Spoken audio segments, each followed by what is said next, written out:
அஸ்ஸலாமு அலைக்கும் வரஹமத்துல்லாஹி தஆலா வரகாத்துஹு. கீரனூர் மஸ்ஜித் மதரசா பரிபாலன சபை நூற்றாண்டு விழாவின் முதல் நாள் நிகழ்வில் தலைமை தாங்கி துஆ ஓதுவதற்கு கீரனூர் தலைமை இமாம் மௌலானா மௌலவி Alhaj MA Amanullah Alim Baqavi Hazrat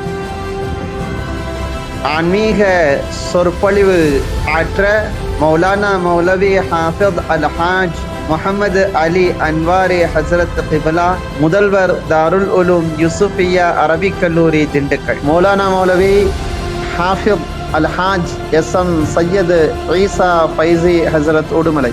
motivation popular speaker Sultana Parveen Kinathukadavu Kovai. A Hajiya Yasmin Alima Ilayangudi, முதல்வர் ஐஎன்பிடி மகளிர் அரபிக் கல்லூரி இளையான்குடி.